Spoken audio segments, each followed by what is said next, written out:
Welcome, storytellers, to another story here at Love Sarah Kate. Have you found your favorite story spot? If not, now is the time to get there because we're about to start. And tonight's story is a love story, a timeless one that impacted my life and I believe will impact yours as well. Welcome.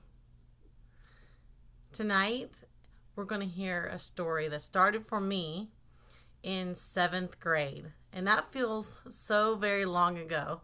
It's hard to believe that I have a sixth grader already. But when I was in seventh grade, I took a trip to Washington, D.C. And there I went to the most tragic of museums that I've ever been to, but one that left a mark on my heart and on my life, and that was the Holocaust Museum. I have my scrapbook here from Washington, and tonight you're going to hear the same story that I did. When I was in seventh grade, I got this card as I walked in to the Holocaust Museum. And this is what it says. This card tells the story of a real person who lived during the Holocaust. This is Katharina Soap. And this is where our story starts. She was born in January 3rd, 1923, which I already found was amazing. We were both born in January. And she was born in Amsterdam, Netherlands. Katrina's called Ina by family and friends, grew up in a religious Jewish household in Amsterdam.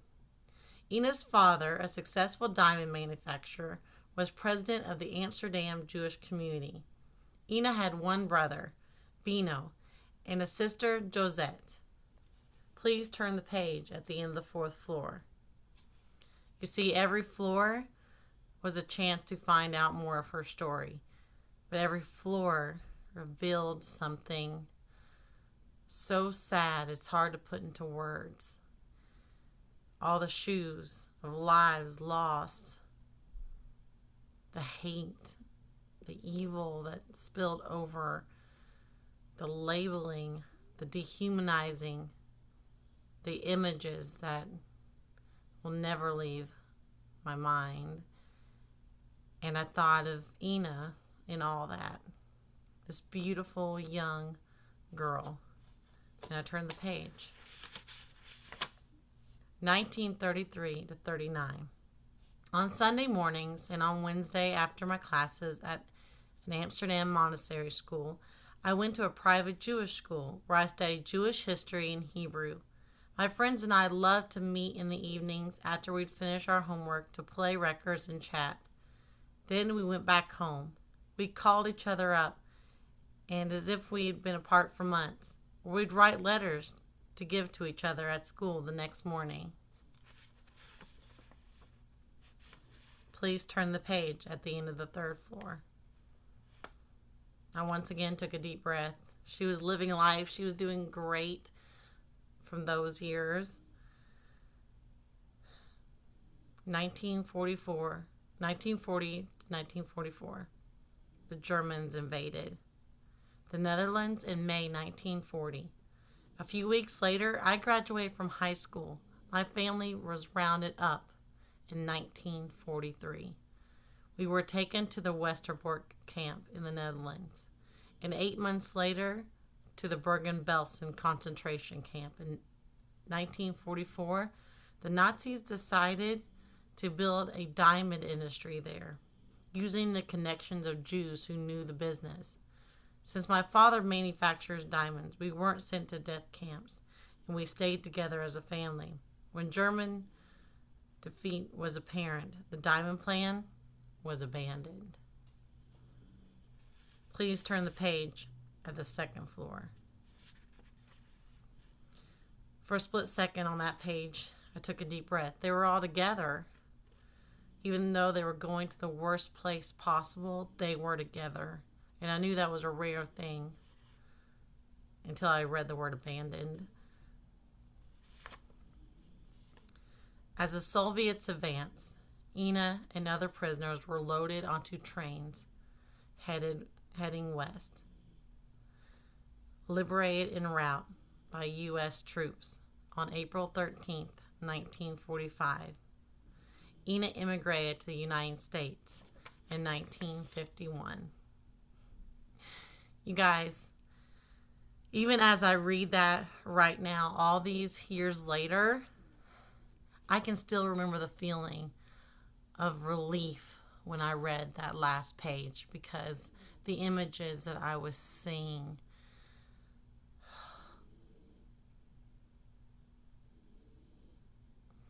I thought, how would you survive that? And I thought, my heart was just connected to this woman I had never met, but I wanted her so badly to live, even though I had, no control over it.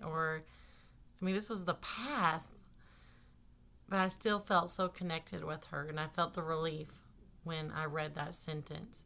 But it sparked something in me. I had found a connection with this woman, and I wanted to know more. I wanted to know more of how she survived, what she was in, and I dove into research like you wouldn't believe. And I read about her family. I read about her brother. Her brother passed away. He died on a death march as the Nazis were trying to get rid of the evidence of their hatred and dehumanizing and killing and murders. He died on a death march right at the end, and that broke my heart to read that. And that was a few months after I gotten back from Washington, but I still kept digging. She was somewhere in the United States.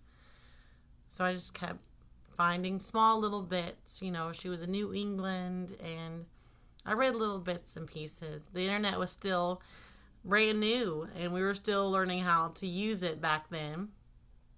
So I wasn't finding much, but I was sparked to write. I wanted to write about what I had seen. I wanted other people to know. And so this is what came about. At the time, it was called Holocaust Museum. Horror, terror, screams, tears, bloodshed, starvation, crying for their children's lives, Walking Dead, fire, invasions, allies, enemies, so many lives lost, a place of a man's plan to end a religion that was doing no harm. Hitler, Jews killed for their faith in God. Holocaust. That's one of the poems that I wrote.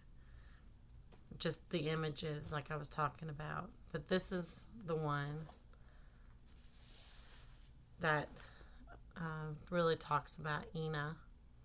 I will bear witness. I got an identification card. She was Jewish. A young girl, not yet an adult. They called her Ina. I never knew her, but I felt her fears, cried her tears. I celebrated her survival. I tried to find her. I felt I should try every way I could. I only pray she is safe today, living her faith in every way. For the dead and the living, we must bear witness. Ina, I will always remember. Remember. And as all these years have passed, Ina has never left my mind. And I'm really big in documentaries.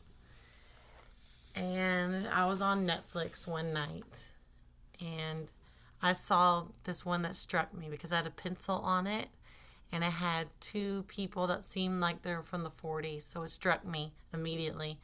I clicked on it, and it was called Still a Pencil for Me. I clicked on it, and I watched it, and I'm watching the story, of a young man named Jack Pollock, and I'm hearing his story and how he was at Bergen-Belsen and how he had this love story with this woman who was at the other camp. They were separated and they passed notes to each other in the camp, falling in love, even though she was 10 years younger than him. And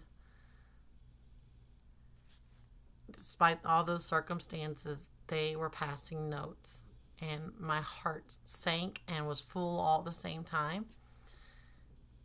And then I heard it. The woman's name he was passing notes to at Bergen-Belsen. Ina Soap. And my brain and my heart started fluttering. Where have I heard that name? I know that name. And I thought, no, that couldn't have been her name.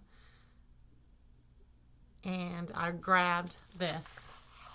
And it was late at night, you guys. My family was all asleep. Because I do that. And ran back, opened up to that same page I read to you, and read Ina Soap.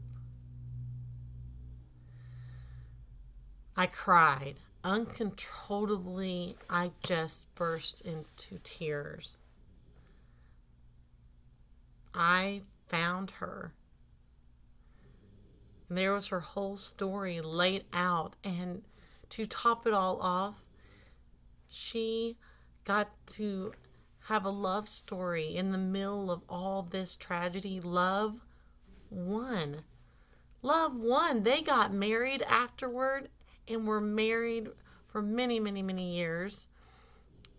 In fact, her husband died in 2015 at 102. In that time, they both spoke at synagogues and churches about peace and loving others and the tragedies that they went through, telling another generation so we wouldn't forget and repeat this horrible tragedy. Horrifying. They actually started the Anne Frank Center, which was really amazing to find out. I mean, their story lives on, and I still couldn't believe it. And that's timeless love. That's honorable love. And it's a miracle love, because the fact that those two people lived through that when so many millions and millions didn't is a complete miracle. And if you get a chance to go on Netflix and watch Steal a Pencil for me, please do. And remember Ina. And keep remembering the millions of people who didn't survive the Holocaust. And remember those who did and the generations after them, their great-great-great-granddaughters and kids. Let's remember. Keep sharing your story.